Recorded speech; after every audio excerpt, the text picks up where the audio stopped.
morning, everybody. Welcome to the first episode. My today's guest is somebody I would like to introduce as a great human being, a great friend, and a person who has made transformation in 4 big organizations: Unilever, Bharti Airtel, Philips, and Infosys, where he served as a group head of human resources. But that's not. I got a huge paper in my hand to explain about his credentials. But what can I say? Shanks, as I call him, for the last 4 decades, has been a friend, philosopher, and guide. We have been together over the last 4 decades, and this bond has only grown. So much so that we have made sure that this quote that we normally do wear is on the side. People, when you try to figure out about Shanks, you will understand that he has done a lot of transformation in organizations, big organizations. But the real difference is he has made differences to human beings. He has made a cultural difference by making a difference to human beings. It's my pleasure to welcome Shanks. Some of these things LinkedIn profile will never tell you. Today we'll discuss someone just like you, Shanks, when he began. And now Shanks, as he has just started a new beginning of helping youngsters grow in their own profession by teaching in XLRI as a visiting professor. Shanks, welcome. It's a pleasure. It's a pleasure here, Srijit, to be with you and share some thoughts. So let me start by the first question, Shanks. 4 decades, 4 iconic organizations, countless people decisions, many tough moments at various points of time in your career, I'm sure. What's that one experience that fundamentally changed? I think, looking back, Srijit, and let me choose 3 or 4, which really makes sense. As some of you know, in between, while I was working for a few years, I was running manufacturing. I was running a factory, an exports factory in Unilever. And one of the things at that time as a leader was that you got to hustle. And I learned there about one of the things I thought, and I saw the production managers and factory managers all around. It was all about management by walking around, going, talking to people, finding out where things are stuck, hustling, pushing things, ensuring that shipments are done on the time. So it was a lot of that I thought of my leadership there was really going out, be with people, meeting people, checking out what's happening on the floor, pushing things, getting things, if there's things are stuck, pushing them around. So that was one of the thoughts. I thought that was, in that context, it was new to me, but I learned it. I thought that was a way of leading at that time.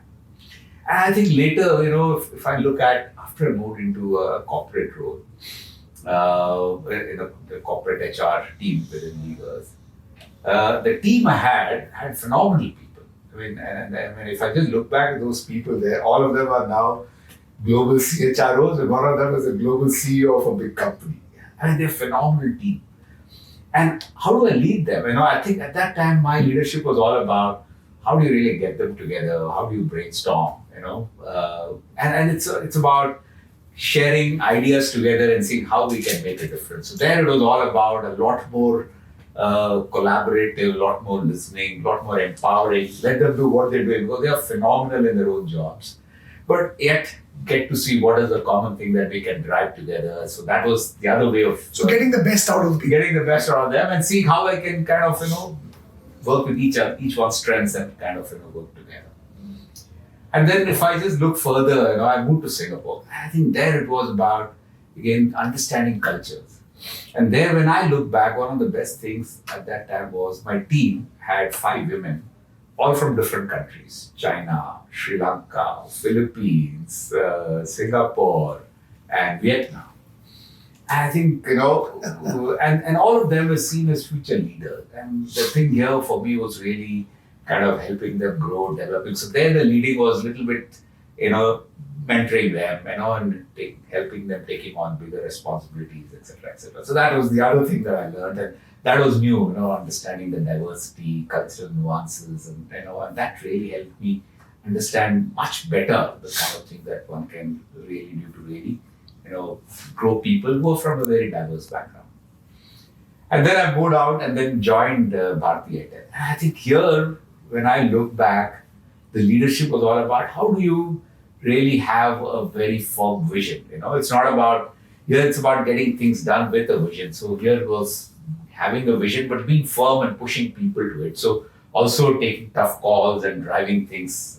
So therefore, unlike in levers, here it was ability to set a vision with a team of people, but being steadfast to it and pushing wherever needed to really drive that vision. So that was the other thing that I did.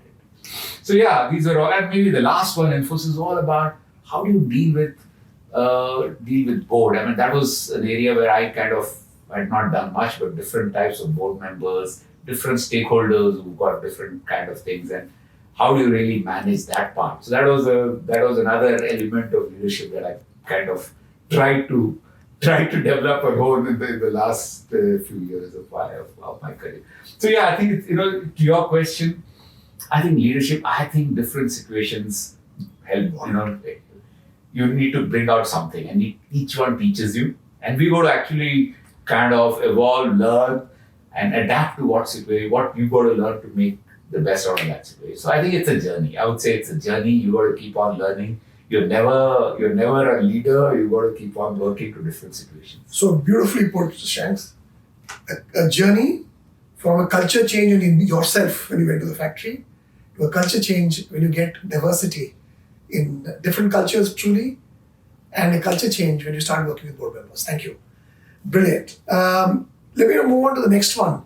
HR leaders are supposed to hold everyone together, right?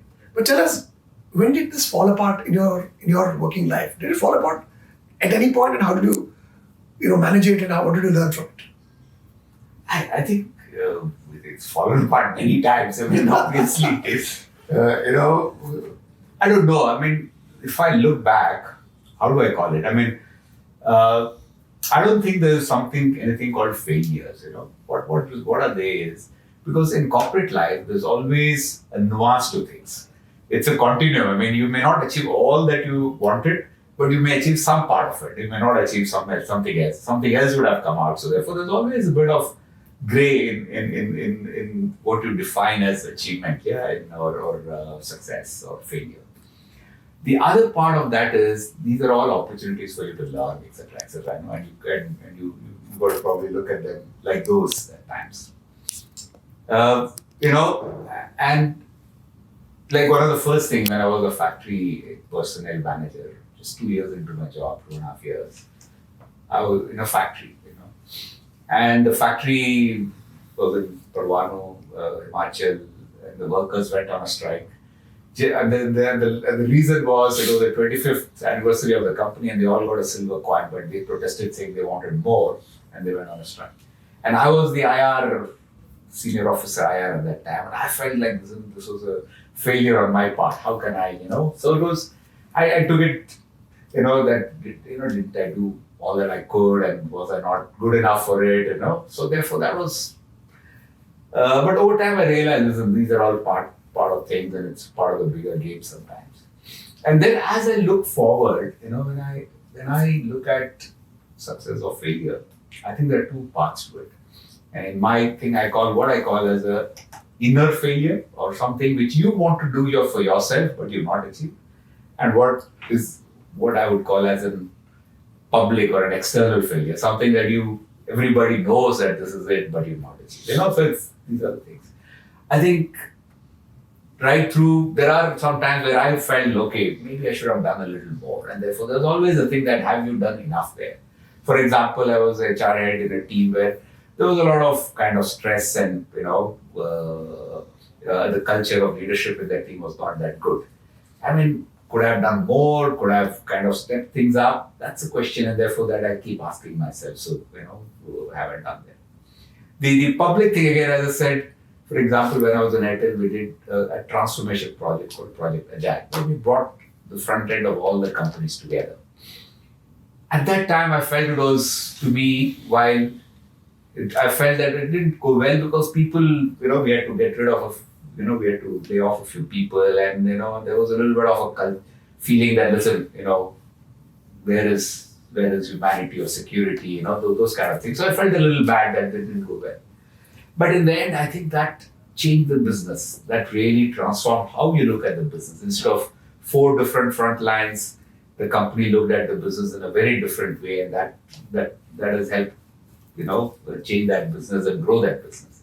So while for me it felt like it was not a great thing because we had to lose a few people and didn't feel right. But over time, that seemed as the right thing for the company to really do and transform. So I think you learn from all of this. There's no what I would call as black or white. These are all things that you got to work with. And I think each of them teaches you something. And you get wiser.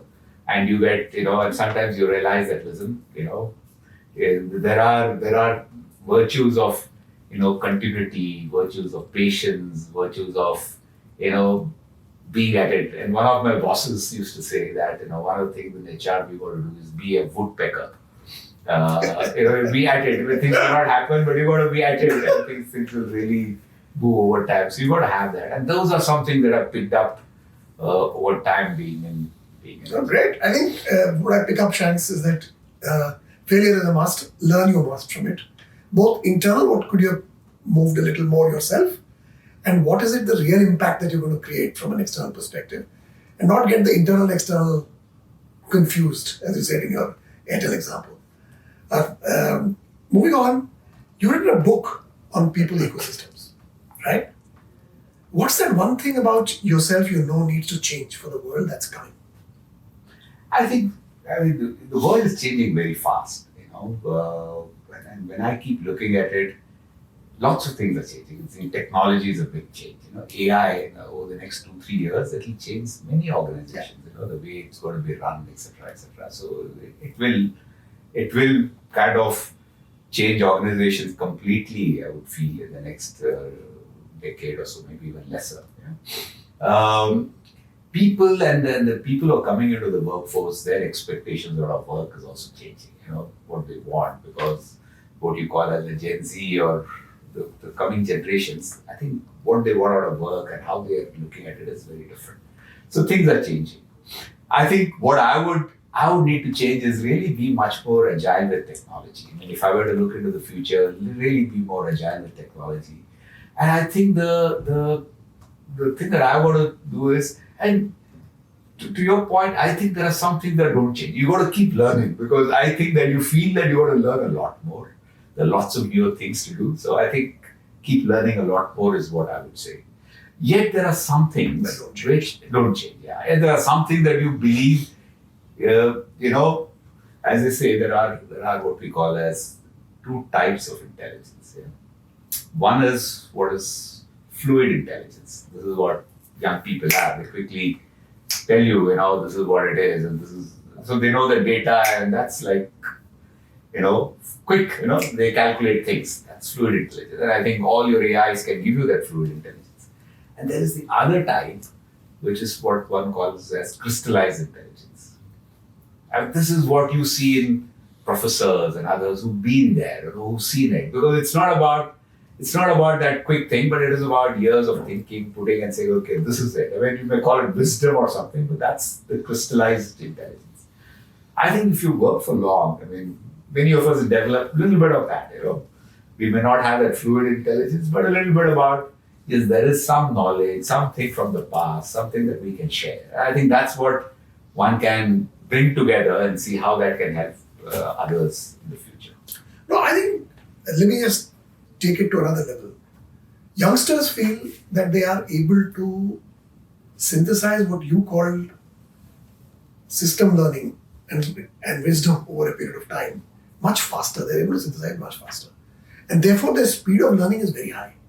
Would you agree or disagree? Yeah. Speed of learning is very high. I agree.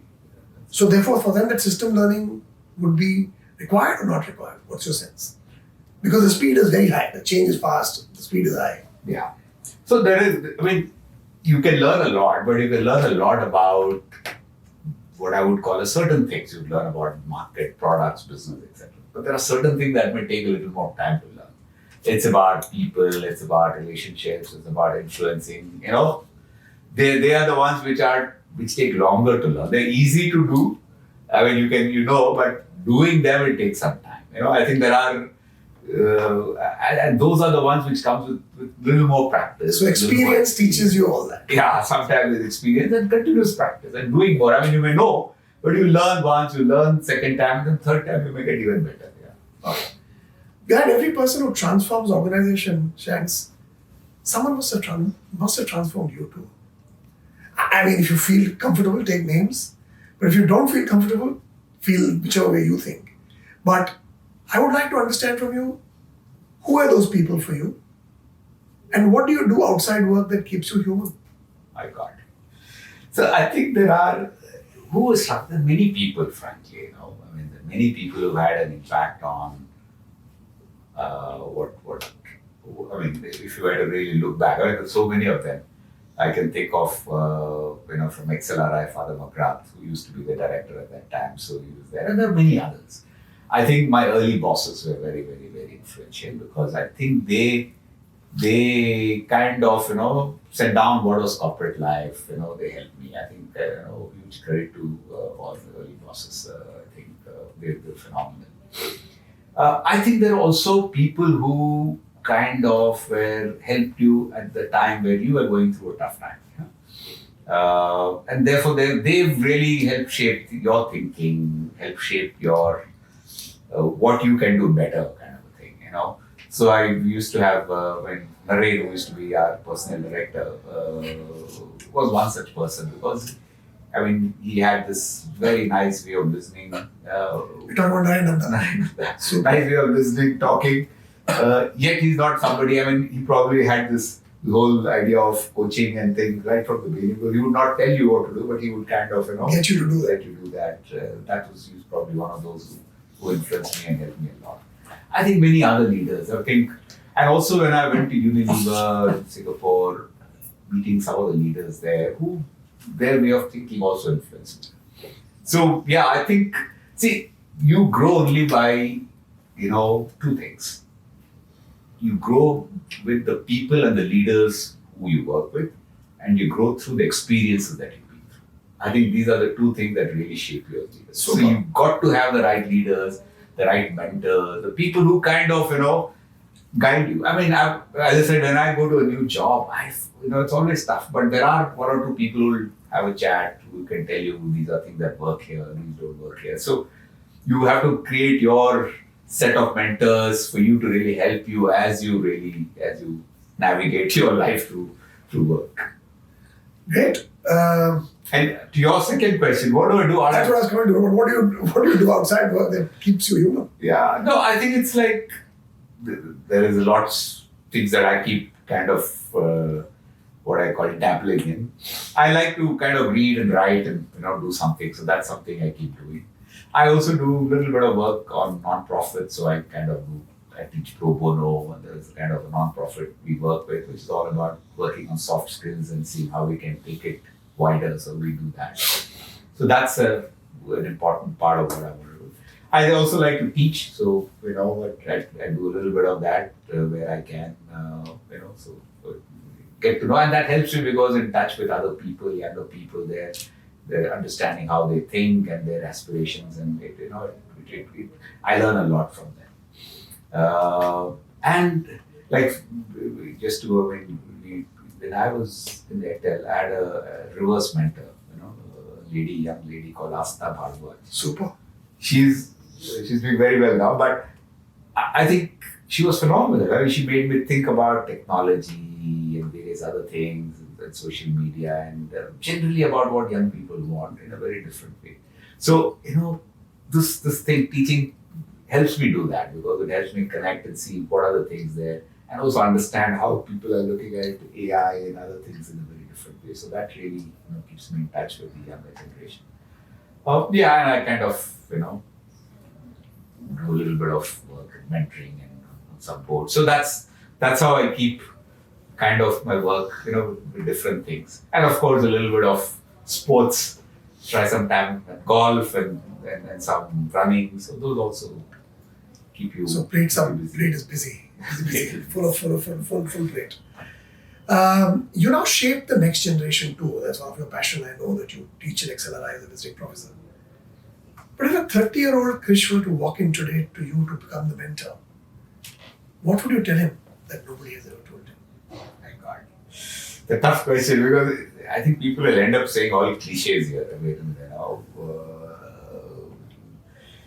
I think the point that I will say is that, listen, life is always not going to be the way you want it to be. Yeah?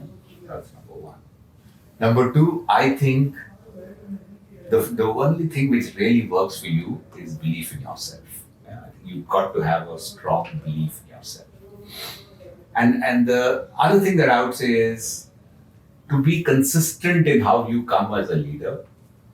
Try and align what I call as an internal alignment between your values, what you say, and what you do.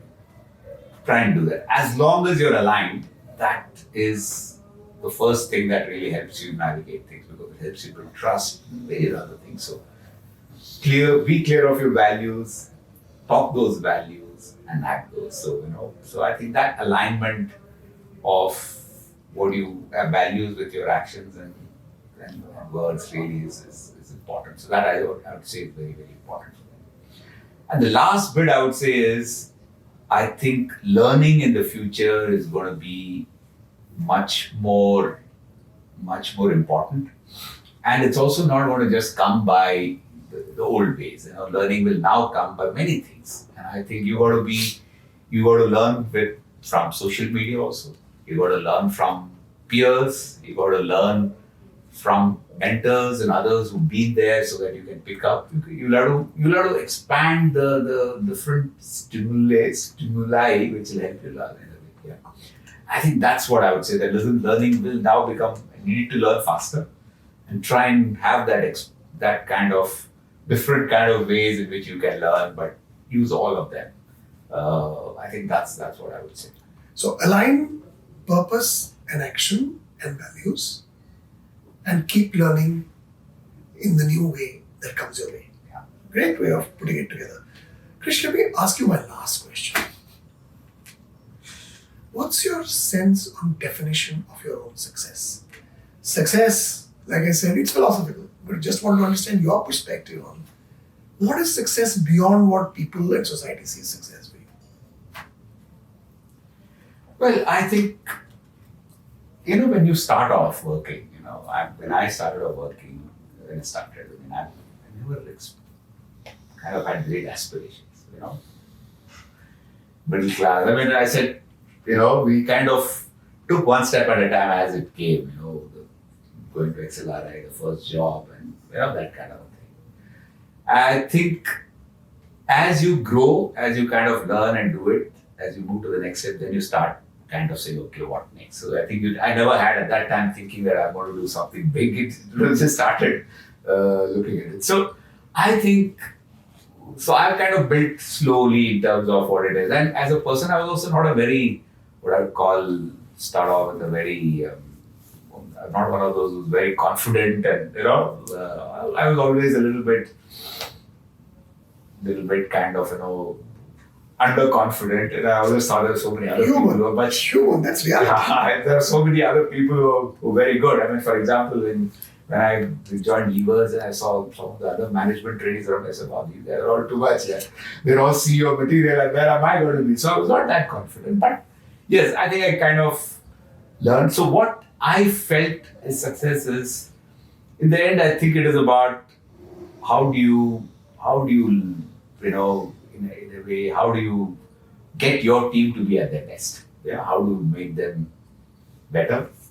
That's one thing about the team and the people that you work with. How do you really inspire them? Or not inspire, it's a big word, but how do you really be with them and ensure that they are at their best? So that's one way of looking at success.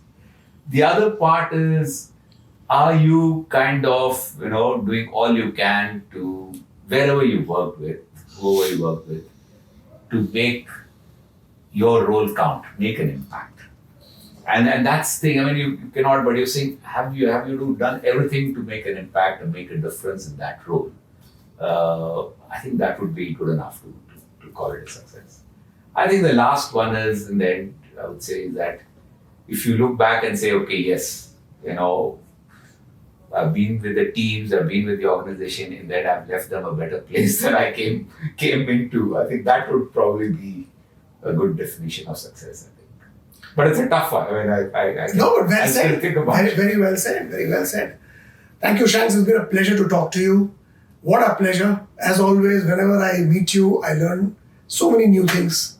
Starting with how you change the culture within yourself to within the organization to learning from the outside world. Secondly, learn from failures, both internal and external, don't mix the two. Thirdly, people will always have to have two mindsets: how to learn from others and outside world, and how to be mentored through experience. Some things comes from skills, some things comes from experience. And the most important thing that I picked up from what you said is you have to define your own success, aligning your internal purpose, internal values with external purpose. Thank you so much. It's been an absolute pleasure. God bless you, Shanks. Thank you, man. Thank you. Good to be here. Thank you. All the best.